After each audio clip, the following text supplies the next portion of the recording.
wabarakatuh. Kali ini materinya mengenai teknik supervisi. Sebelum jauh melangkah, kita harus tahu dulu apa itu supervisi, ya. Secara etimologis, supervisor berasal dari bahasa Inggris, yaitu supervision, yang artinya pengawasan di bidangnya. Supervisi adalah layanan profesional yang mengawasi suatu pekerjaan di bidangnya. Kalau kita bekerja di hotel, berarti supervisor di bidang hotel. Tapi hotel juga kan ada beberapa bagian, misalnya front office, housekeeping, food and beverage, ada di laundry juga, dan lain sebagainya. Saya lanjut lagi ya.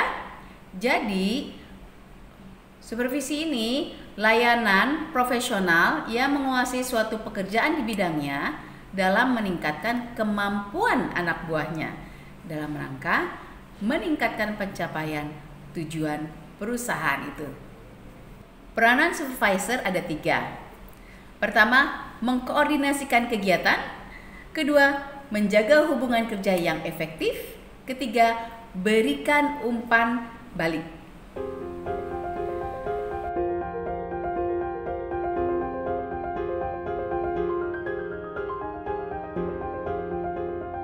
Mengkoordinasikan kegiatan juga harus kita tahu, sehingga apa saja sih kegiatan-kegiatan yang harus kita koordinasikan.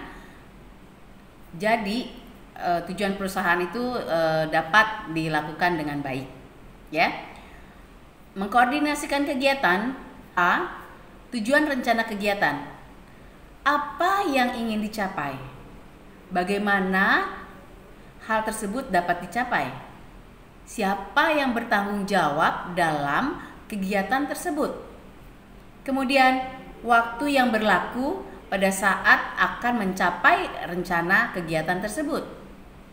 Yang terakhir, sumber daya apa yang tersedia di perusahaan tersebut sehingga dapat mencapai tujuan yang akan kita lakukan.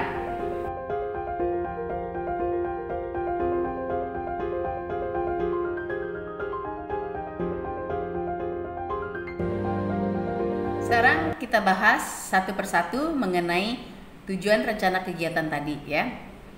Karena saya di bidang front office, saya akan menjelaskan tentang apa yang akan kita capai atau rencana kegiatan di front office. Contohnya misalnya, ada tamu VIP yang akan datang, ya, ke hotel di Jakarta. Apa yang akan dicapai nih kalau misalnya si VIP datang? Ya, pastinya yang ingin dicapai adalah terjadinya kelancaran proses check-in, ya, sehingga si tamu VIP tersebut datang dengan hati yang senang karena dia sudah dilayani dengan baik oleh staf-stafnya, terutama ditangani oleh supervisor. Kemudian, siapa yang bertanggung jawab? Karena VIP adalah tamu, very important person, jadi yang bertanggung jawab di sini adalah orang-orang yang telah paham bagaimana mencekinkan tamu VIP. Bisa juga seperti supervisor yang menerima atau yang welcoming the guest tersebut. Waktu yang berlaku, kira-kira kapan sih VIP itu akan datang? Siangkah, sore, atau malam? Sehingga pada saat tamu VIP datang, sudah disiapkan apa-apa saja untuk menyambut beliau, ya. Jadi kita tahu tamu VIP datang itu sore, jadi kita sudah mempersiapkan dari pagi hari, ya. Atau tamunya mau datang malam hari, kita sudah mempersiapkan juga dari siang hari. Kemudian, sumber daya apa yang tersedia sehingga dapat mencapai tujuan tersebut? Kalau untuk menyambut tamu VIP, tenaga manusianya, contohnya misalnya supervisor berserta staf-staf dalam menyambut tamu tersebut. Kemudian ada mesin, dalam arti kata di sini mencekinkan tamu VIP menggunakan sistem komputer. Kemudian Ada lagi dengan produk yang dihasilkan oleh hotel. Apa sih? Yaitu misalnya welcoming cake. Ada juga welcoming drink untuk tamu VIP tersebut. Yang B, sifat rencana kerja. Tadi yang A adalah tujuan rencana kerja. Ya, sekarang sifatnya. Rencana kerja sifatnya seperti apa? Tertulis. Ya, kalau tertulis berupa tulisan yang menyatakan bahwa ada tamu VIP yang akan datang pada tanggal sekian dan jam sekian. Lalu surat yang tertulis itu disebarkan ke departemen yang terkait di hotel. Contohnya misalnya kita memberikan surat untuk housekeeping bahwa pada tanggal sekian, jam sekian tamu VIP A akan datang ke hotel, sehingga kamar harus dibersihkan. Kemudian surat itu diberikan lagi ke food and beverage untuk menyiapkan welcoming drink dan disebarkan lagi ke pastry untuk membuat welcoming cake. Begitu juga kita sebarkan rencana kerja secara tertulis ke kitchen, ke engineering dan lain sebagainya. Ya.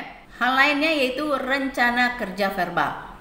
Jadi selain secara tertulis, kita juga harus dengan ucapan, ya, rencana kerja verbal. Jadi kita juga bilang ke orang-orang di sekitar kita dan di lingkungan hotel bahwa tamu VIP tersebut akan datang ke hotel kita. Lanjutnya, prioritaskan harian. Apa saja harian-harian kerja itu?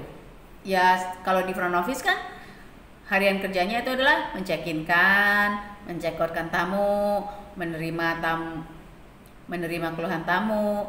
Lalu prioritas mingguan yang harus dikerjakan oleh staf-staf front office yang diawasi oleh supervisor adalah laporan-laporan secara rutin yang dikerjakan setiap minggu. Kemudian dikumpulkan oleh supervisor untuk dilaporkan kembali ke atasannya supervisor, atau bisa juga disebut duty manager atau front office manager. Tugas rutinnya si supervisor ini seperti apa? Dia apa saja yang harus dia lakukan dalam setiap harinya untuk mengawasi anak buahnya. Jadi tugas rutin supervisor tergantung dari bidangnya masing-masing. Ya, di setiap hotel maupun di setiap perusahaan ada kerja rutin supervisor untuk memberikan laporan kepada atasannya dalam setiap minggunya.